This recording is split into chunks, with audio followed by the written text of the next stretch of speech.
14 अगस्त के लिए चीज़ें ख़रीदने आए थे और यहाँ पर जो आप लोगों का हुजूम नज़र आ रहा है, ये इन लोगों का अपने वतन से मोहब्बत का इजहार है। महंगाई भी बहुत है, लेकिन उसके बावजूद भी लोगों का रश कम नहीं हो रहा है, ये क्योंकि ये परचम हमारी पहचान है और ये हमारी आन है, हमारी शान है, इसी से हमारी पहचान है। हमारी ये गली जो है अक्सर सुनसान रहती है, जब ये लगते हैं तो यहाँ रौनक हो जाती है। कुछ 10 दिनों के लिए, कुछ दिनों के लिए बहुत खुशी मिलती है ये सब देखने से। झंडे हम इसलिए खरीदे हैं क्योंकि जब हमारे सामने हमारा झंडा आता है तो हमें ऐसा लगता है कि हम एक पाकिस्तान, हम एक आज़ाद मुल्क के वासी हैं। मेरा नाम वसीम खान है और मैं तो जब 49 में आया पाकिस्तान, जब मैं 4-5 साल का था तो अब तो हम ये कि जब से होश संभाला है, स्कूल लाइफ में, यूनिवर्सिटी में, कॉलेज में, तो ये मनाते रहे 14 अगस्त। फ्लैग तो हमारा ही वो है, पहचान है हमारी, कि हम इसके बगैर जज्बा है हमारा कि इसको मन लगाते हैं खुद अपनी गाड़ियों पे, अपने घर में, ताकि उससे एक किस्म का बच्चों में भी, ताकि ये चीज़ ज़िंदा रहे कि हाँ भाई ये हमारी पहचान है, हमारा मुल्क का निशान है।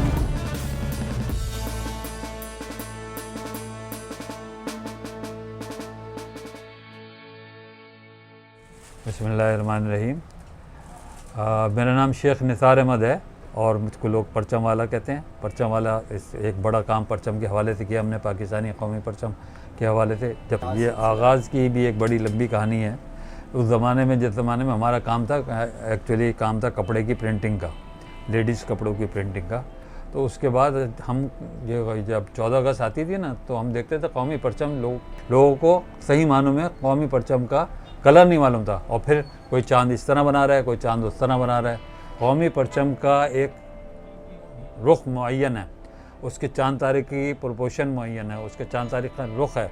ये हमारा एक कौमी परचम की अहमियत है जिन लोगों को नहीं मालूम थी। हमें बात ये अंदाज़ा ये हुआ कि क्या हम ऐसी कौम है कि हमें अपना कौमी परचम बनाना नहीं आता। तो नहीं, हमने कहा ये तो बात गलत है, हमें अपना कौमी परचम सही बनाना चाहिए। लेकिन हमारी स्पेशलिटी ये है कि हम हर झंडा जो है ना 1 पीस में बनाते हैं, कोई जोड़ नहीं होता हमारे झंडे के अंदर।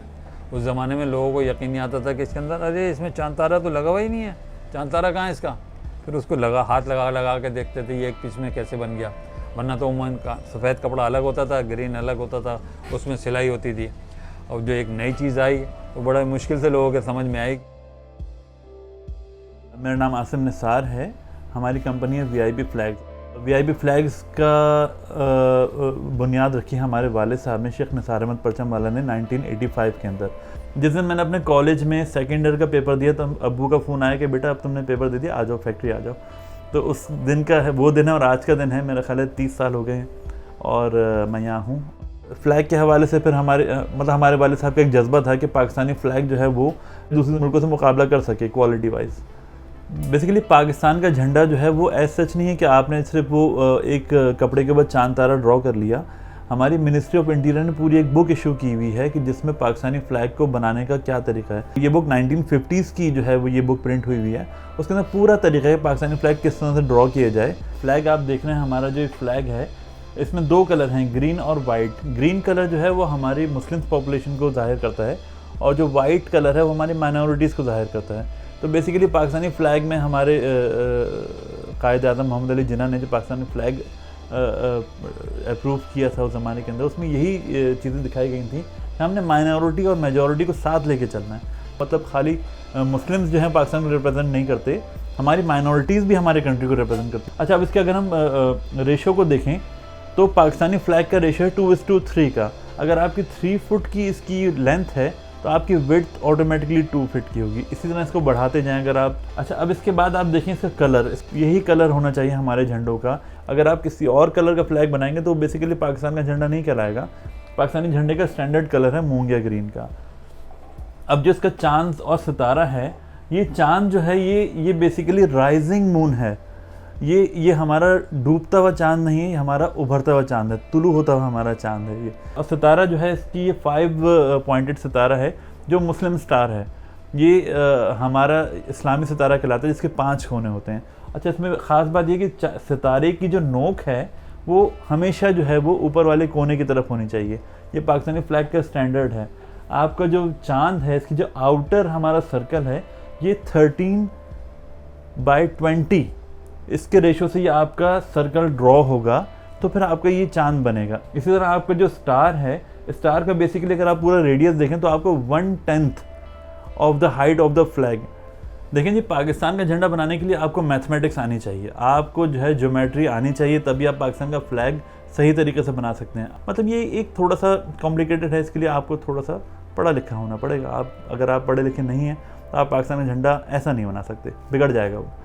अगर आपने थोड़ी सी भी कैलकुलेशन में मिस्टेक करी तो चांद तारे का शेप ये नहीं आएगा, यकीनन वो अपनी जगह छोड़ देगा। तो ये झंडा बेसिकली हमारी पहचान है, हमें इसकी कदर करनी चाहिए झंडे की। और अगर हमें पूरी दुनिया में हम पाकिस्तान का नाम अपने झंडे से ही रोशन कर सकते हैं। जिस तरह अब हमारे कंधों पर जिम्मेदारी है कि हम इस काम को मज़ीद आगे लेके जाएं और इतना हम अपनी क्वालिटी को इतना इम्प्रूव कर लें कि हम पूरी दुनिया में किसी भी फ्लैग के साथ हमारा फ्लैग लगा हुआ हो तो कोई ये ना कह सके कि जी आपकी क्वालिटी तो अच्छी नहीं है। इंशाल्लाह आप देखेंगे कुछ अरसे के बाद जहाँ जहाँ पाकिस्तानी फ़्लैग आपको नज़र आएगा, यकीनन उसके साथ VIP फ्लैग्स का नाम भी होगा। और हम आगे लेके चल रहे हैं। हमारी कौम के जज्बे से लड़ना आसान नहीं है। अभी 14 अगस्त में जो है ना ज़्यादा ही खुश होते हैं इंसान, तो मैं चाहता हूँ नई नई चीज़ें बना के लोगों को और खुश करूँ। 14 अगस्त में यही कायदे जम के दिन मनाते हैं, इसी वजह से इम्पोर्टेड है। झंडे वगैरह लगाते हैं लोग, घरों में झंडियाँ लगाते हैं। लीजिए जी, आप भी 14 अगस्त मनाइए।